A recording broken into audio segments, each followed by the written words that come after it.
Right සුබ දවසක් කියලා පිළිගන්නවා මේ කට්ටියම channel එක පැත්තට. ඉතින් අද පොඩ්ඩක් වෙනස් විදියකට වීඩියෝ එක කරන්න හිතුවා. හේතුව තමයි ඉතින් මේ අපි හැමදාම ඉතින් IT professionals විදියට ඉතින් ටෙක්නොලොජි ගැන ෂෙයා කරනවා අනම්මනම් කතන්දර ගොඩයි. බට් මට හිතුණා අද පොඩ්ඩක් අපි එළියට ආව ෆැමිලි එකත් එක්ක ඔක්කොම ඉතින් ඉන්නේ ට්‍රින්කෝ මේ බීච් එකයි ඉන්නේ. ඔයගොල්ලන්ට මම හිතනවා මේ නොයිස් එක නැතුව ඇති කියලා. මේ පොඩ්ඩක් ලස්සන පරිසරයක්. ඉතින් එළියට ඇවිල්ලා වීඩියෝ එක කරන්න ඉන්න අද මම දැම්ම වීඩියෝ එක මේ අප්වර්ක් සම්බන්ධව.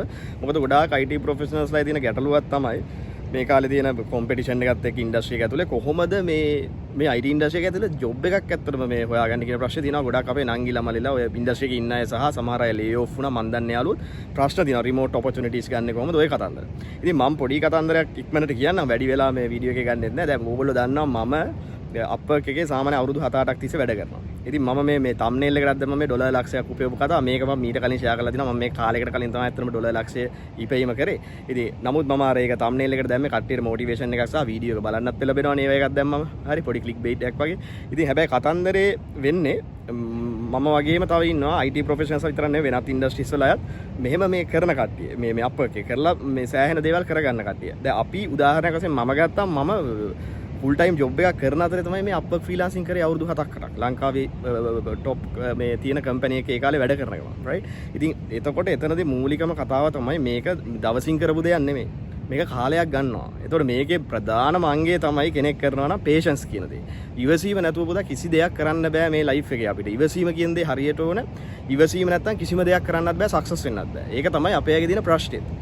අද කාලේ අපේ ළමයිගේ තියෙන ප්‍රශ්නේ තමයි ඉවසීම නෑ. හරි අපි වුණත් ඉවසීම තමයි ප්‍රගුණ කරලා තියෙන ගොඩක් මේ IT ඉන්ඩස්ට්‍රි එකත්. හරි ඕනෑම වැඩක් කරාට පස්සේ ඒකේ රිසල්ට් එක එනකන් ඉවසීමෙන් බලන් ඉන්න ඕනේ.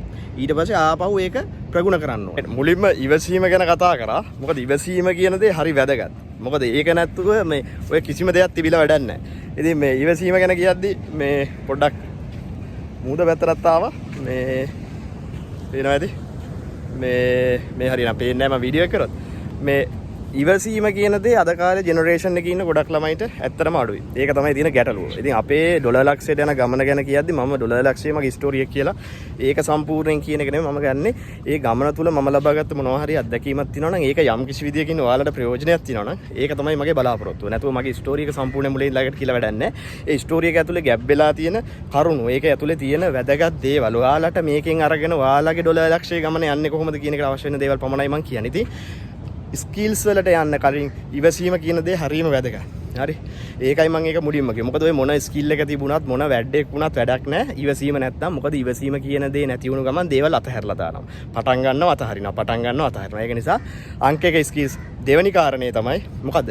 දෙවෙනි කාරණේ ඒ තමයි මේ අංක එක තමයි patience. දෙවෙනි කාරණේ ස්කිල්ස්. එතකොට අද කාලේ මේ තියෙන තත්ත්වෙත් එක්ක කොහොමත් ස්කිල්ස් කියන දේ කොහොමත් වැදගත්. ඒ කියන්නේ ඔයාලට අප්වර්ක් වගේ දෙයක පාර්ට් ටයිම් ෆ්‍රීලාන්සින් කරන්න විතරක් නෙමෙයි ඉන්ඩස්ට්‍රි එකේ තියෙන මේ ප්‍රශ්නත් එක්ක කොහොමත් වැදගත් වෙනවා මේ ඔයාලට හොඳ මේ ස්කිල්ස් තියෙන එක. ඉතින් එතකොට හැම වෙලෙම බලන්න ඕනේ. දැන් මගේ උදාහරණයක් ගත්තොත් මම ලංකාවේ ඇතුලේ කාලාන්තරයක් තිස්සේ software engineer කෙනෙක් lead level එකට නිකන් වැඩ කරපු කෙනෙක් right. මේ අපේ තියෙන popular companies අපි වැඩ කරපු කට්ටිය. ඉතින් එතනදී අපි ගත්තේ ස්කිල්ස් තියෙනවා. ඒවා අපි දන්නවා අපේ programming foundation එක හොඳයි. අපි data structures ටික හරියට දන්නවා. double OP ටික දන්නවා. ඊට පස්සේ අපි දේ problem solving කැලේ අපි හැදිලා තියෙනවා. ඔය ටික දන්න නිසා අපි අප්වර්ක් මම මුල් කාලේ පටන් ගත්තම ඕවට අදාළව තමයි කොන්ට්‍රැක්ට්ස් බාරගත්තේ. but then after මම මූණා infrastructure DevOps side එකට ඒකත් එක්කම CI/CD ඉගෙන ගන්න ගත්තා, containers ගැන ඉගෙන ගන්න ගත්තා, containerization ඒ concept දැනගත්තා, Kubernetes වලට මූණා right. ඒකත් එක්කම අපි university කාලේ ඉඳලම ඔය Linux කියන දේවල් ඇත්තට මේ operating systems කියන්නේ අපිට තිබුණු subject එක. ඉතින් ඒකත් එක්ක හරි ආස දෙයක් operating systems ඉගෙන ගත්තා. ඒකේ තියෙන core එක කියන්නේ Linux වල specific focus කරලා නෙමෙයි ඉගෙන ගත්තේ. operating systems වල තියෙන core එක පුතා ගන්න ඕනේ. ඒක ගත්තම එතනින් එහාට ඊට පස්සේ Linux වගේ kernel එක base Linux kernel base වුණු operating systems වල ඒ internals ටික ඉගෙන ගත්තා. ඉතින් ඒවා අපි යුනිවර්සිටි කාලේ ඉඳලම කරපු දේවල්. ඉතින් ඒවා සාමාන්‍ය දේවල්, ඒවා වැදගත්. ඒවෙන් තමයි containers බී උනේ, ඒවායි concepts ඇදිලා තියෙන්නේ. ඉතින් ඒ කාරණා නේද? එතකොට ඊළඟට අන්න අපි DevOps පැත්තටදී ඒක skills හදාගත්තා. හදාගන්න අතරේ සහ ඒවා master කරන අතරේ තමයි මේ වැඩවලට බැස්. ඉතින් ඔයාලත් දෙවෙනි කාරණේ skills. අනිවාර්යෙන් මේ competition එකත් එක්ක skills අනිවාර්යෙන් හොඳ තැනකට ගේන්න ඕනේ. හොඳ projects ටිකක් කරන්න පටන් ගන්න. projects කියන්නේ පොඩි mini projects කරන්න ගන්න. දැන් DevOps engineers වලට පුළුවන් full end to end application එකක් මේවා කරලා deployment එකක් කරන්න. මෙතනදී free tools පාවිච්චි කරන්න තියෙන්නේ. මොකුත් මේ සල්ලි බියදම් කරන්න අවශ්‍ය නැහැ. ඔයාලට cloud එකේ deployment කරත් free tier එකක් පාවිච්චි කරන්න පුළුවන්. ඉතින් ඒකට සම්බන්ධව මම උදව්වක් වශයෙන් ඉස්සරහට ඔයගොල්ලන්ට post එකක් දාන්න. අපේ code cloud එකේ අපේ තියෙනවා මේ end to end mini projects එනවා. මේ ළඟදී මේකක් කියනවා මම මේක ආවම පෝස්ට් එක දාන හරීම වැදගත් මම මේක පියවරෙන් පියවර කරලාත් ඕගොල්ලොත් එක පෙන්නන අපි එකට කරමු මේ end to end application එක කොහොමද මේ cloud එකේ deploy කරන කතාව හරි ලස්සනට කරමු අපි ඉතින් එතකොට skill එක දෙවෙනි කතාව පුතා අනිවාර්යෙන් හදන්න ගන්න දෙවෙනියට skill එක ඒක හදන්න දෙයක් නැහැ ඒක ඕගොල්ලෝ practice කරන දේ university කාලේ ඉඳලා practice කරන දේ නිකන් ඔහෙ කරන්නම් වාලේ කරන්න එපා මේක කරන්නම් වාලේ කරලා අද කාලේ කොහොමත් බෑ හරි එතකොට අප්වර්ක් පැත්තේ ෆ්‍රීලාන්සින් වල ඕගොල්ලන්ගේ ඩොලර් ලක්ෂයේ ගමනට යනවා නම් මේක හරි වැදගත් දෙවෙනි කාරණය ස්කිල්ස් කියන දේ. අනිත් දේ තමයි මේ ඩොලර් ලක්ෂයේ ගමන කියන කාරණේ මම කාලයකට කලින් තර කිව්වා වගේ දාලා තියෙනවා. එතකොට මේක ඔයා එක තැනකට ආවට පස්සේ එතනින් ඉස්සරහට මූව් වෙන්න පුළුවන් පුතා. මොකද ඔයාගේ ස්කිල්ස් කියන දේ කොහොමත් වැදගත් වෙනවා ඊළඟට ඔයා ටීම් එකක් හයර් කරද්දී. මොකද ඔයා ටීම් එකක් හයර් කරද්දී දැනගන්න ඕනේ මේගොල්ලෝ වැඩ කරන්නේ කොහොමද? මේගොල්ලන්ගේ හරි කට්ටිය සිලෙක්ට් කරගන්නේ කොහොමද? මේගොල්ලෝ කරන දේ හරිද?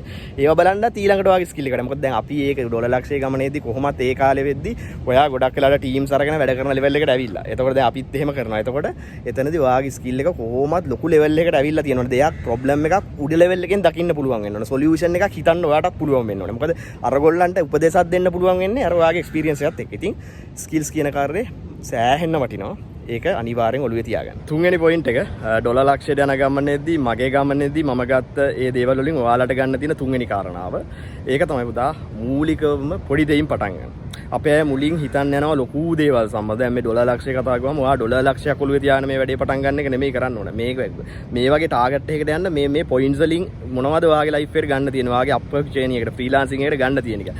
තුන්වෙනි කාරණාව තමයි පොඩි දෙයින් පටන් ගන්න. පොඩි දෙයින් පටන් ගන්න කියන්නේ පුතා මගේ එක්සැම්පල් එක ගත්තොත් මම 2016 17 කාලේ අප්වර්ක් එකේ පටන් ගද්දි මම ඒ වෙදි ෆුල් ටයිම් වැඩ කරනවා ලංකාවේ මේ ප්‍රමුඛ පෙළේ තිබුණු තියෙන මේක software company එක. ඉතින් ඒ වැඩ කරද්දි ඒ කාලේ මගේ තියෙන්නේ මේ ඒ කම්පැනි එක ඇතුලේ මම වැඩ පෙන්නන්න ඕනේ. මොකද මගේ ෆුල් ටයිම් ජොබ් එක මට වැදගත්. එතකොට අපි ඒවා කරන අතරේ අමතර කැපකිරීමක් කරලා මොකද කරේ මේ ෆ්‍රීලාන්සින් පැත්තේ වැඩවලට බැස. එතනදී මම ફોකස් කරේ හැම වෙලෙම ලොකු වැඩක් කරන්න මේ අවස්ථාව මට අමාරුයි කියලා මට තේරෙනවා. බට් ඒ වගේම මම නිව් ගොඩක් අප්වර්ක් වලට ඒකට. එතකොට පොඩි දෙයින් පටන් ගත්තා. මොකෙන්ද පටන් ගත්තේ? මම ටෙක්නිකල් ආටිකල් බ්ලොග්ස් ලියන්න පටන් ගත්තා. පොඩි රිසර්චස් කරන දේවල් තියෙනවා. ඒවට දාලා තියෙනවා ක්ලයන්ට්ස්ලා එක ප්‍රොජෙක්ට්ස්. ඒවෙන් පටන් ගත්තේ. පටන් ගන්න ඒ වගේ පොඩි දේවල් වලින් පොඩි ක්ලයන්ට්ස්ලාගෙන් පටන් ගන්න ඕනේ. කියන්නේ අප්වර්ක් එක ඇතුලේ ඉන්න මේ ටිකක් රිලේටිව්ලි නිව් වගේ ටයිප් එකේ අප්වර්ක් ක්ලයන්ට්ස්ලා සහ පොඩි අප්වර්ක් ක්ලයන්ට්ස්ත් එක්ක හැන්ඩල් කරන්න පටන් ගන්න. මොකද ඔයාට මුලින්ම අප්වර්ක් එකේ තියෙන ඇල්ගොරිතම් එක වර්ක් කරන්නේ ඔයා හැම වෙලේම ඒක ඇතුලේ මොනවා හරි කොන්ට්‍රැක්ට් එකක් ගත්තම ඔයාව ඊට පස්සේ ඔයා උඩට එනවා. ඇල්ගොරිතම් එකෙන් ඔයාව මේ රෑන්ක් කරන්න පටන් ගන්නවා. ඊට පස්සේ පොඩි ට්‍රාන්සැක්ෂන් එකක් මොකක් හරි වුණාම අර කලින් තිබුණට වඩා ඔයාව රෑන්ක් වෙන්න පටන් ගන්නවා. ඉතින් ඒ කෑල්ල අපි හදා ගන්න ඕනේ. අප්වර්ක් එකේ තියෙන සීක්‍රට් එක ඕකයි. මේ මුල කෑල්ල හදාගත්තට පස්සේ මේ අපෙන් ආයි උපදෙස් ගන්න දෙයක් නැහැ. මේ මුල කෑල්ල හදාගatti මුලින්ම දේ එන්නේ ඒ කොටස කරගන්න හැම වෙලේම try කරන්න චූටි දෙයින් පටන් ගන්න. පොඩි දෙයින්. ඔයා බ්ලොග් පැත්ත පටන් ගන්න පුළුවන්. ටෙක්නිකල් රයිටින් පටන් ගන්න පුළුවන්. එහෙම නැත්නම් පොඩි මොනවා හරි දැන් ඩොකර් වගේ දේවල් රිලේටඩ් ඔය යුනිවර්සිටි ප්‍රොජෙක්ට්ස් තියෙනවා මේවා කරන්න. ඒ යුනිවර්සිටි ප්‍රොජෙක්ට්ස් අරගන්න පුළුවන්. රයිට්? මේ ටිප්ස් ටිකක් දෙන්නේ. මේවා සමහරවල්ලාට කට්ටිය කියන්නේ නැහැ. නමුත් මම ටිප්ස් දෙනවා අපේ කමියුනිටි එකකට මේක ඇත්තටම සක්සස් වෙන්න. මොකද මම කැමති එහෙම කට්ටිය කරනකොට කවදා හරි කියනකොටත් කැමති මේ නිමේෂය කියපු දෙයක් අහලා නිමේෂ් කියපු දෙයක් අහලා තමයි අපි මේක කරේ කියලා. ඒකට සම්බන්ධ දෙන්න පුළුවන් ජෙනුයින්ම මේක දෙන්නේ පොඩි දේවල් පුතා. ටෙක්නිකල් රයිටින්, බ්ලොග් රයිටින්, පොඩි කන්ටේනරයිසේෂන් සම්බන්ධ වන පොඩි යුනිවර්සිටි ප්‍රොජෙක්ට්ස් තියෙනවා කට්ටියගේ. අන්න ඒ වගේ අරගෙන try කරන්න කරලා මේ කොන්ට්‍රැක්ට් එක උඩ දාගන්න එකක්. පොඩි ඩොලර් 20 25 එකක් ඇති ඩොලර් 50 එකක් ඇති 20 25 10 15 වුණත් ඇති අවර්ලි රේට් එක ඩොලර් 10ට යන්න එතනින් එහා යනවා පොඩියට පටන් ගමු හැම දෙයක්ම චූටියට පටන් ගන්න අපි ඩොලර් ලක්ෂය කතාව කියලා අද කියන්නේ 2000 කාලයකට කලින් පටන් ගත්ත එක ඩිවෙලොප් කළා තමයි ඩොලර් ලක්ෂය දැන් ලක්ෂය ගොඩක් කාල දැන් ලක්ෂය පැනලා ගිහිල්ලා ඉවර ඒ යන්නේ පොඩි දෙයින් පටන් ගත්ත නිසා ඉතින් ඒක නිසා ඔයාලත් පොඩි දෙයින් පටන් ගන්න පොඩි දෙයින් පටන් ගද්දි පොඩි ක්ලයන්ට්ස්ලා හොයා ගන්න ඕනේ පොඩි ප්‍රොජෙක්ට්ස් ගන්න ලොකු ඒවට යන්න එපා ලොකු ඒවා ආවොත් කරන්න පුළුවන් නම් ගන්න ඒක chance එක නැත්තම් මම කියන්නේ ප්‍රොපෝසල්ස් ඇප්ලයි කරද්දි හැම වෙලෙම මේ පියවර අනුගමනය කරන්න අනිවාර්යෙන් සක්සස් වෙනවා. ඒක තමයි මගේ තිබුණු එක රහසක්. මුලදී මොකද අපි ෆුල් ටයිම් ජොබ් කරද්දී පුතා හැම වෙලෙම ෆුල් ටයිම් ජොබ් එකේ අපේ කැරියර් එක ගැන හිතන්නත් ඕනේ. එතකොට හැම වෙලෙම දෙපැත්තකට ફોකස් එක මේවා කරද්දී එක පැත්තක් පොඩ්ඩක් බර අඩුවෙන් තියෙන්න ඕනේ. ඒක නිසා ඕක ඔළුවේ තියාගන්න අනිවාර්යෙන්. පොඩියට පටන් ගන්න. ඊළඟට පොඩ්ඩක් කියන්නම් හතරවෙනි කාරණේ විශේෂයෙන් වැදගත් අද කාලේ ජෙනරේෂන් එකේ ඉන්න අයට ස්පෙෂලි අන්ඩර් ග්‍රැජුවේට්ස් and ෆ්‍රෙෂ් ග්‍රැජුවේට්ස් විදියට එන අය ඉන්න අය එහෙම නැත්නම් ඉන්ටර්ස් විදියට යන්න ඉන්න අය මෙන්න මේ හතරවෙනි කාරණේ හරි වැදගත්. උදා මේ කාලේ තමයි ඔයාලගේ ඔය යුනිවර්සිටි කාලේ ඉවර වෙද්දී ඉන්ටර්න් එකක් යන්න ඉන්න කාලේ මේ කාලේ තමයි ඔයාට අර ඔයා යුනිවර්සිටි එකේ ඉගෙනගත්ත ඇකඩමික්ස් ප්‍රැක්ටිකලි ප්‍රායෝගිකව කොහොමද මේක ඇප්ලයි කරන්න කියන එක දැනගන්න ඔයා යමක් හොයන කාලේ යමක් try කරන කාලේ. ඉතින් මේ කාලේ ඒ දේ කරන්න. ඒ දෙයට මූලික ෆෝකස් එක දෙන්න. වෙන දේවල් කර කර ගොඩක් වෙලාවට දැන් අපේ කට්ටිය මෙම YouTube වගේ knowledge share කරන එක හොඳයි දේවල් කරන්න. ඒ කරන අතරේ හැබැයි අරක අතාරින්න එපා. ඔයාගේ පැත්තෙන් hands on වැඩ ටික වෙන්න ඕනේ. ඔයාගේ අතින් academics වල ඉගෙන ගත්ත දේවල් apply කරන දේවල් සම්බන්ධ projects ටික කරෙන්න ඕනේ. ඒක නිසා කාලේ අපතේ යවන්න එපා වෙන වෙන දේවල් වලට. මොකද සමහර අය අපි කරන දේවල් දැක්කම දැන් අපි වගේ influencers කරන දේ අපි දැන් අවුරුදු 10ක් විතර industry එකේ ඉඳලා මේවා කරා. ඒ කරන දේවල් දැක්කම ඒකට ආසාව ඇති වෙලා ඒක පස්සේ දුවන්න ගන්නවා. ඒක පස්සේ දුවන්න ගත්තම් පුතා වෙන්නේ මේ YouTube දේවල් පස්සේ විවිධ දේවල් හදන කරන දේවල් පස්සේ මේ entrepreneurship කියන කෑල්ලත් එක්ක එන කෑලි. ඒවා දේවල් කරන්නේ අපි දැන් ටිකක් කාලයක් ගිහිල්ලා අපි දැන් financial පොඩ්ඩක් stable වෙලා ඒකත් එක්ක අපි ඊළඟ අපේ ආදායම් මාර්ග හදන කාලේ. ඉතින් ඒකත් එක්ක ඒකට යන්න එපා පුතා. internships වල ඉන්න අය මේ යන්න ඉන්න අය fresh graduates ඉන්න අය ඔයාලගේ වැඩේ කරන්න. ඒ කාලෙට අදාළ වැඩේ හරියට කරන්න. ඒ කාලෙට අදාළ වැඩේ තමයි ඔයාලා කරන්න ඕනේ. එතකොට එහෙම තමයි success වෙන්නේ. දැන් මේ freelancing Upwork වගේ දෙයකට මම ඒකයි හැම වෙලෙම බහින්න කියන්නේ. ඒකට focus එක දෙන්න. but අරව පොඩ්ඩක් පැත්තකින් තියාගන්න. ඒවත් අර අපේ third party දේවල් විදියට තියාගන්න.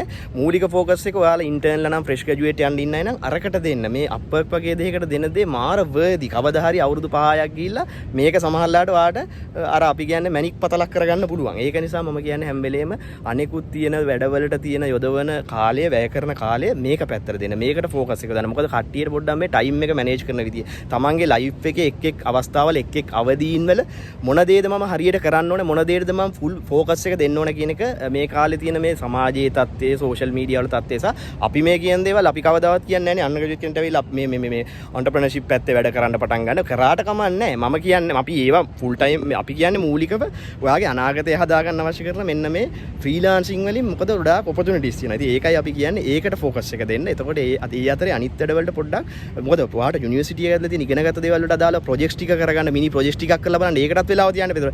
ඒකම කෙලින්ම ඔයාට repurpose කරගන්න පුළුවන් මේ Upwork වගේ එකට. ඒකයි දෙක එකට සම්බන්ධ නිසා ඒවට දුන්නට කමන්නේ නැහැ focus එක. නමුත් ගොඩාක් ඔය අනිකුත් දේවල් කරන්න ගියාම වෙන්නේ අන්තිමට එකක්වත් නැති වෙනවා. මොකද ජීවිතයේ අදාළ අවදියේ ඒ කරන්න ඕන දේ හරියට prioritize කරලා කරන්න ඕනේ. ඊළඟට පස්වෙනි කාරණේට එන්නේ. පස්වෙනි කාරණාවට එද්දී හැමෝටම කියන්න තියෙන්නේ සාමාන්‍යයෙන් Upwork තැනක වැඩ කරද්දී මේවා ඒ කියන්නේ ඒ වගේ තැනක projects ගද්දී මේ tips and tricks ටිකක් එකතු වෙච්ච එකක් විදිහට තමයි පස්වෙනි පියවර දෙන්නේ. මෙන්න මේ tips and tricks ටික පාවිච්චි කරන්න. Upwork වල හැම වෙලේම ඔයා Upwork වලට අලුත් කෙනෙක් නම් freelancing කරන්න හැම වෙලේම profile එක 100% මේවා කරගන්න. හොඳ profile picture එකක් දාලා තමන්ගේ descriptions headlines update කරලා ඒ ටික ඔයාට තේරෙනවා. ගිහිල්ලා බැලුවා මේක කරන්න ඕන දේවල් Upwork එකෙත් දාලා තියෙනවා. ඒ ටික අංක එකට කරන්න. දෙවෙනියට ඔයාට connects හම්බෙනවා. මේකේ connects කියලා concept එකක් තියෙනවා. ඒවා දාලා ඔයාට applications දාන්න පුළුවන්, proposals දාන්න පුළුවන්. එහෙම නැත්නම් proposal අනිත් අයගෙන් ඔයාට එන්නත් පුළුවන් මේ අනිත් පැත්තට ඔයාට එන්නත් පුළුවන් මේ කට්ටිය invitations. ඉතින් ඔය දෙකම වෙන්න පුළුවන් දෙපැත්තට. ඔයා proposals දානවා නම් connects ඔයාගෙන් වියදම් වෙනවා. ඉතින් තියෙන free connects වලින් අවශ්‍ය දේවල් වලට විතරක් proposals දාන්න හැම එකටම දාන්න යන්න එපා.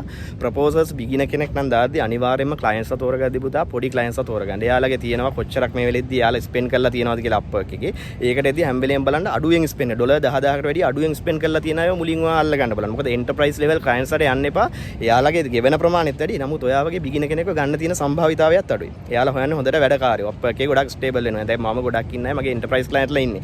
enterprise client ලා දැන් තමයි ඉන්නේ. ඉස්සර එහෙම හිටියේ නෑ. ඉස්සර හිටියේ මගේ සාමාන්‍ය කට්ටිය.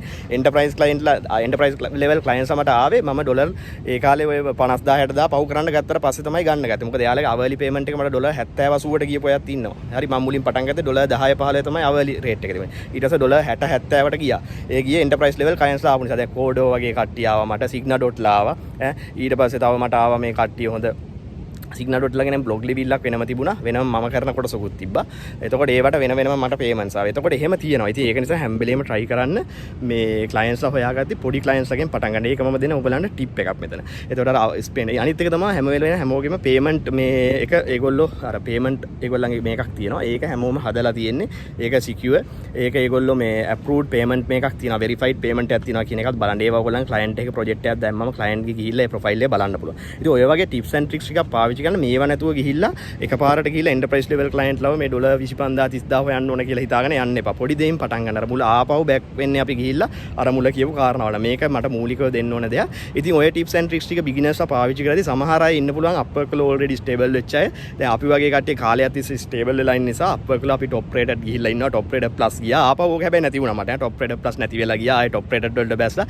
එහෙම වෙනවා. ඒ කාලයත් එක්ක සමහරලාට මම vacation mood දැම්මම මාස 3-4ක් වැඩ කරන්නේ නැහැ. සමහරලාට එහෙම. සමහරවිට බෑඩ් ෆීඩ්බැක්ස් එන්නත් පුළුවන් ක්ලයන්ට්ස් ලගෙන්. ඒ එන්නේ මගේ එකපාරක් ඇවිල්ලා තියෙනවා. ඒක ඇවිල්ලා තියෙන අපේ ඩෙඩ්ලයින් එකක් පරක්ුණා. මම ටීම් එකකට දීලා කරන්න කියලා. එතකොට එහෙම වුණාම සමහරවිට টপ රේටඩ් ප්ලස් එකෙන් මාව টপ රේටඩ් වලට ආයෙ වැටුණා. එහෙම වැටලා ඒවා යනවා. ඒවා ගැන වැඩි හිතන්න එපා. ඒවා සාමාන්‍යයෙන් දැන් නමුත් account එක බෑන් කරගන්න එපා. account එක බෑන් කරගන්න නැතුව තියාගන්න ඕනේ ප්‍රධානම කාරණේ තමයි පුතා ඔයාලා එළියට කමියුනිකේෂන් කරන්න යන්න එපා. අප්වර්ක් එක ඇතුලෙන් මේගොල්ලොත් එක්ක ගනුදෙනු කරන්න කමියුනිකේට් කරන්න.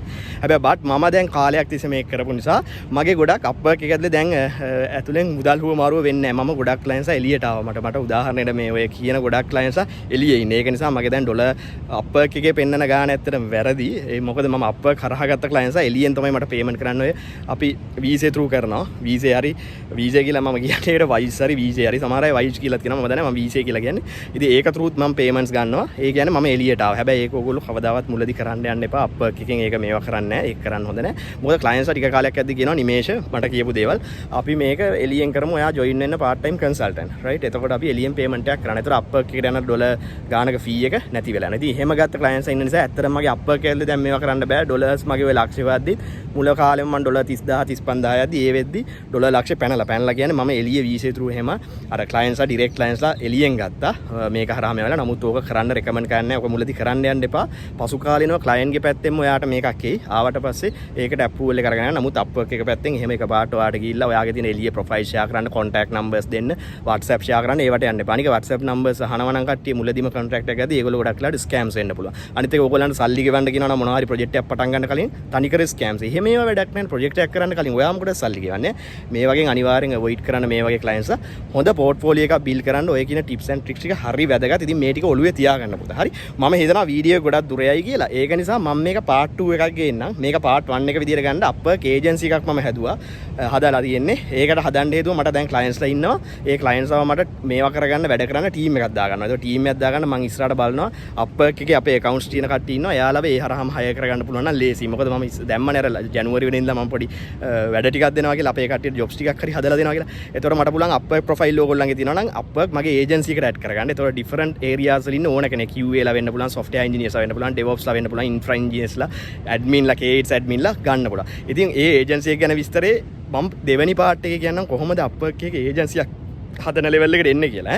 මේ first part එක අපේ individuals වලට beginners වලට තමයි මේක දුන්නේ. අපි දෙවෙනි part එකේ මේකේ second part එකේදී කතා කරමු මේ කොහොමද අප්වර්ක් agency එකක් මම හැදුවේ. ඒ level එකට එනකම් මේක දියුණු කරේ. මම ඔය දියුණු කරන්න ඕන දේවල් ටික දැන් උපදේශ ටික දුන්නා. මම දියුණු කරපු ඒවායින් ගත්ත එන උපදේශ ටික ඕගොල්ලන්ට දුන්නා. අපි බලමු agency එකක් හදන්න කොහොමද කියලා. මොකද අප්වර්ක් එකේ already stable වෙච්ච අය agency හදපු අයත් ඉන්නවා. හදන්න බලාපොරොත්තු වෙන ඉන්න අයත් ඉන්නවා. ඉතින් ඒක second part එක. එහෙනම් හැමෝටම ජය වේවා. යම් කිසි points ටිකක් ගන්න ඇති කියලා හිතනවා. මගේ අප්වර්ක් story ඕක. මගේ අප්වර්ක් ස්ටෝරිය කියලා මම බින්දුවෙන් ඉඳලා ඒක කියවන්න මට අවශ්‍යතාවයක් නැහැ. ඒක දන්න කට්ටිය මම කිව්වේ ඒකෙන් මම ගත්ත දේවල් ඔයාට කොහොමද ඇඩ්වයිස් එකක් විදියට අරගෙන ඔයාගේ ලයිෆ් එකේ තමන්ගේ අප්වර්ක් ලක්ෂ්‍ය ගමන සාර්ථක කරගන්න උදව්වක් වෙන දෙයක් තමයි කරන්න ඕනේ. ඉතින් මගේ කමියුනිටි එකට ජය ප්‍රාර්ථනා කරනවා. අපි සෙකන්ඩ් පාර්ට් එකෙන් හම්බෙමු.